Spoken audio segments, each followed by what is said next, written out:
Feliz 2025. Me quiere salir 24 todavía. Primer video del año, quiero aprovechar para sugerirles 6 libros de historia para leer este año si todavía no leyeron. ¿Por qué 6? Pueden ser 8 o 10. Porque sí. Para aprovechar un poco que muchos van a estar de vacaciones, o incluso si no estás de vacaciones, podés leer fin de semana antes de dormir, esperando turno en IPS. O sea, hacete un tiempito y lee algunos o todos de los siguientes libros. La primera recomendación es esta, El último supremo, de Bernardo Neri Farina. Es un pantallazo general de la dictadura de Stroessner. No se centra en un punto en específico, en la economía, la política, los derechos humanos, no, es un poco de todo. Acá vas a conocer los principales personajes del periodo, los principales eventos, hay muchas anécdotas, etcétera, etcétera. Nunca vas a encontrar un libro que tenga todo sobre un tema, pero si querés un libro que te dé la mejor idea posible, así en general, de comienzo a fin, y también un poco los antecedentes, yo creo que esta es la mejor opción, El último supremo. Porque además, Bernardo es un hombre de letras, o sea, hace que la lectura sea amena, fácil. El último supremo van a encontrar en las principales librerías.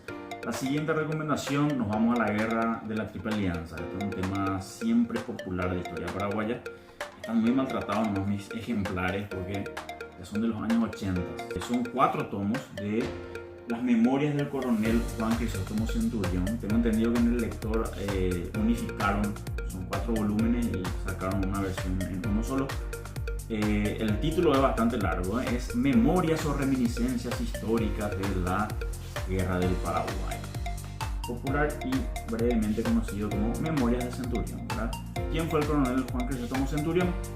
Fue el primer becario de Becal antes de que se llame Becal, ¿verdad? Cuando Carlos Antonio López era presidente, él le manda a los primeros jóvenes paraguayos a estudiar a Europa. Centurión fue uno de ellos. Vuelve, pelea en la guerra de la Triple Alianza, llega hasta el grado de coronel, llega hasta Cerro Corá. Entonces esa experiencia de haber estado de comienzo a fin de la guerra y además haber sido un nerd, ¿verdad? O sea, uno de los paraguayos mejor educados de la época, hace que él pueda escribir una joya del libro, de registro de la guerra desde su propia experiencia, que son estos 4 tomos, o uno si compran la versión unificada.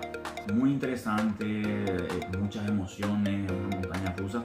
Y además, como le dije, como era un nerd, tiene también reflexiones interesantes. Y a veces ya se pone un poco sobradorcito, así te mete Shakespeare, algún autor de la antigua Roma, eso como para sobrar, ¿verdad? Pero muy interesante de Centurión. Así que les recomiendo sus memorias. Tercera recomendación, el orden es aleatorio, no es que uno sea mejor que otro o algo así. Este libro es de Alfredo Boxia Paz, uno de mis autores favoritos de historia paraguaya, a pesar de que originalmente es de profesión médico, pero le sale muy bien todo lo que tenga que ver con historia. Es Goiburu, la Odisea del Insumiso. ¿Quién fue Goiburu? Estamos hablando del doctor Agustín Goiburu.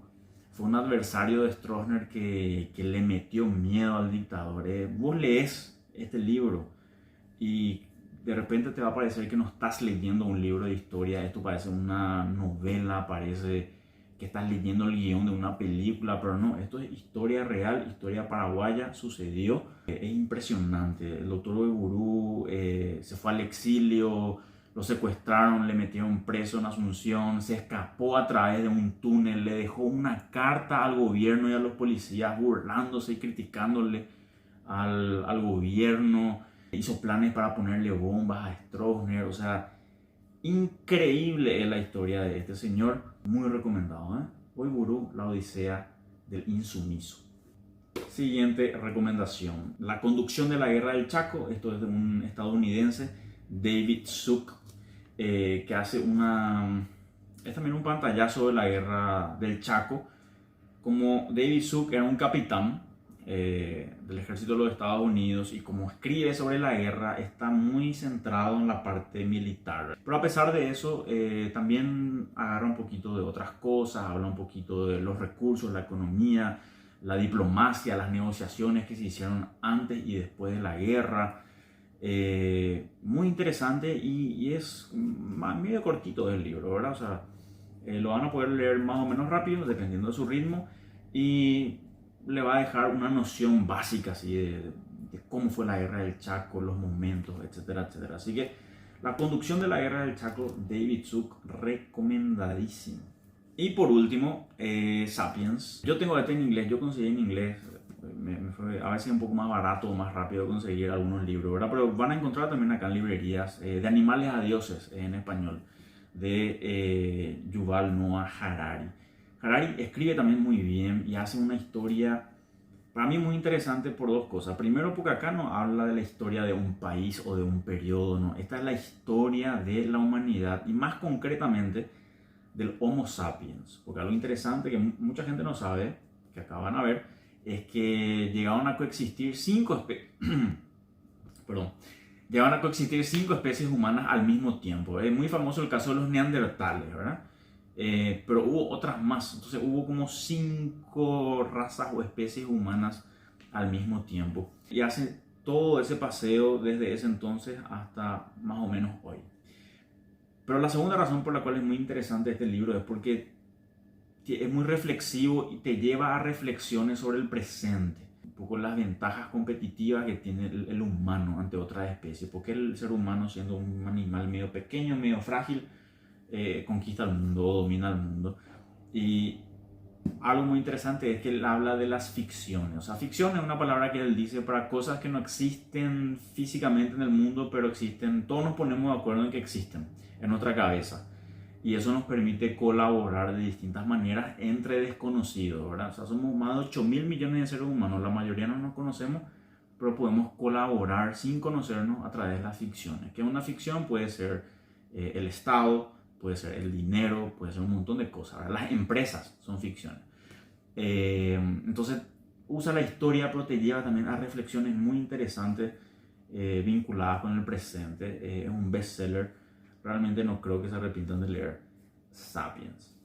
Les dejé en 6 libritos, pero hay demasiados libros de historia. Así que si por ahí te interesa algún periodo, algún tema histórico que no está dentro de estos 6 que les recomendé, me pueden escribir ahí en los comentarios y vemos si conozco algún libro que les sirva para lo que están buscando. Así que eso por el momento. Feliz 2025.